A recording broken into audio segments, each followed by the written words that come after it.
We continue this evening with an assessment of President Obama and his administration and the challenges they face. Last night we talked to former Deputy Secretary of State Richard Armitage. Tonight we have Fareed Zakaria.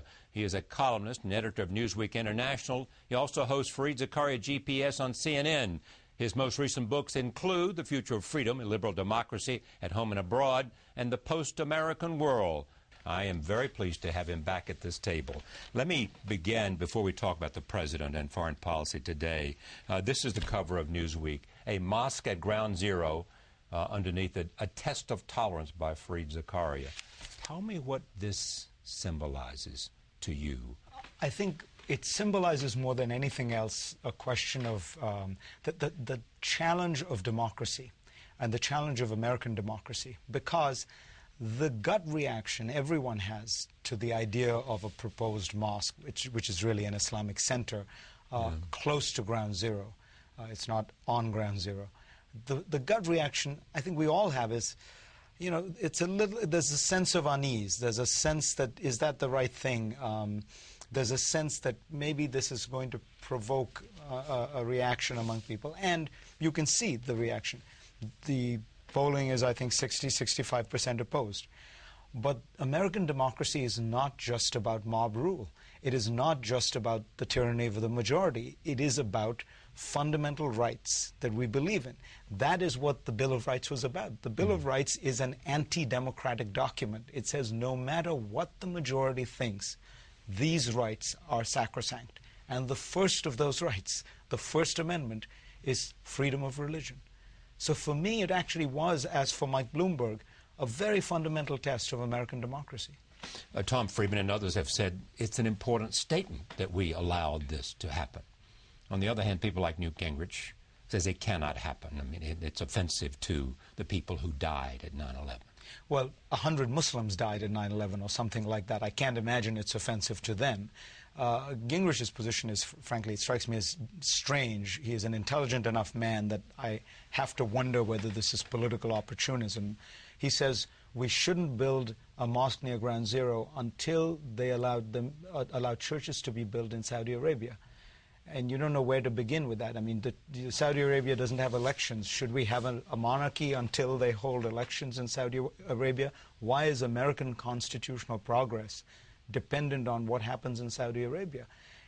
And there's an even broader question, which is, people need to understand that this mosque or Islamic center is not a representative of Al-Qaeda.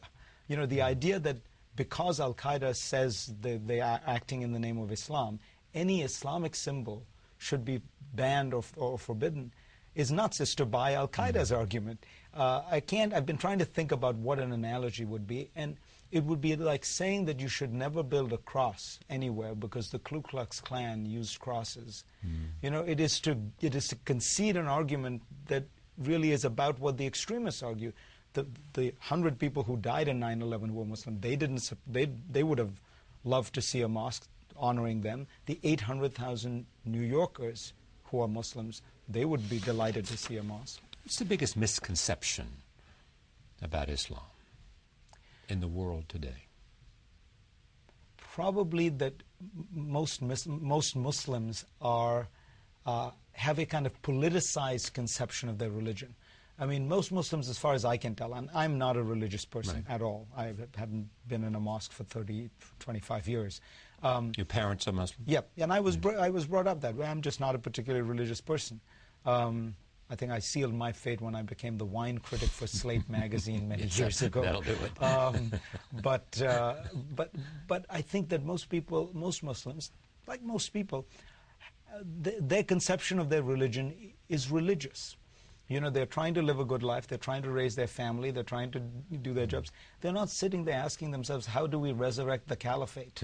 How do we, you know, impose Sharia in the United States? I mean, all these conceptions are highly intellectual, ideological conceptions that a small group of very pernicious extremists do hold. And in the same way, most Christians are not trying to proselytize as many fundamentalist Christians are trying to proselytize because of a deep belief in Christianity. Precisely. Now, to be fair, there is a problem in Islam that doesn't exist in Christianity, which is Islam has been hijacked by a group of extremists. They speak in the name of Islam. There are not enough Muslim moderates who denounce them. All these problems are real. Of course, the weird thing is the guy who wants to set up this Islamic center is one of the Muslim moderates who has been denouncing al-Qaeda, denouncing extremism, denouncing terrorism. So if we acknowledge there is a struggle here, surely we should be encouraging this guy rather than demonizing him. When Sam Huntington, the professor at Harvard, died, I assume he was a professor of yours because you wrote this really remarkable kind of tribute to him because he was controversial, because he predicted a clash of civilizations. Yep, he was my dissertation advisor at Harvard, and when I went to Foreign Affairs magazine, I brought with me the manuscript copy of The Clash of Civilizations as the first article I brought to Foreign Affairs, and we published it on the first issue that I was the managing editor. What was your dissertation on? Late 19th century American foreign policy, whole different subject, different time. I can tell you more about Chester Arthur than you want to know. So where is the clash of civilizations today? I think the real clash of civilizations, and I do think Huntington kind of got this wrong, is within Islam. There is a real battle taking place between the extremists and the moderates. It's hugely consequential. It's consequential to the fate of Islam, but it's consequential to the fate of the world because it transcends that. But Islam is not like communism. It has no appeal to non-Muslims. So that's why I never thought the analogy which he made to the Cold War or something like that was the same. You know, we worried about Europe becoming I think he thought it was going to be the great battle to come in the same way that when the Soviet Union was still viable, U.S.-Soviet Union was the great contest in the world. Precisely, and what we worried about was, you remember in the 40s, is Italy going to go communist? Is France going to go communist? So we funded all these journals to, to create... And every country in Africa. Precisely. Here you have the problem of tensions between Muslims and non-Muslims, which is real, but Islam has no appeal to non-Muslims. So it's, it's inherently self-limiting. Okay, let me move to the Obama presidency. Has he been successful in being able to communicate to the Islamic world, America, from the Cairo speech and more? He has been very successful at resetting America's image in the world. But I don't think he's been able to transform it. There's a whole bunch of new polls actually came out last week that suggests that America's image in the Arab world is almost back to where it was under Bush. Now, part of that is there was a kind of part of that is that there was a hope about Obama that he simply couldn't fulfill. I mean, there's a whole bunch of people who thought he was going to somehow magically change the world. But I think that to a broader extent, it's that there is still that frustration about the Arab-Israeli peace process. There is still the frustration among ordinary Arabs that America tends to support the Saudi monarchy and the Egyptian regime. All those fundamental driving forces that cause dissatisfaction with the United States. Obama is a kind of gentler version of those, but there isn't a fundamental change. How do you assess his foreign policy today beyond the Middle East, and in a larger sense, have we seen emerging any kind of Obama doctrine? I think what Obama is trying to do on foreign policy in the broadest sense is almost a kind of rebalancing of American foreign policy. When he came in, we were, in my opinion, massively overly committed to a few crisis spots in the world which had absolutely dominated our time, energy, and attention. I mean, if you had stepped back, Charlie, and said to somebody, the 20 years after the Cold War, the United States is going to spend half of that time absolutely obsessed with Iraq and Afghanistan, they would have said, you've got to be kidding, right? You've got all these challenges, the rise of Asia, the resurgence of Latin America, and all we're doing is Iraq and Afghanistan. This is the 8th century. We need to get out of that into the 21st century.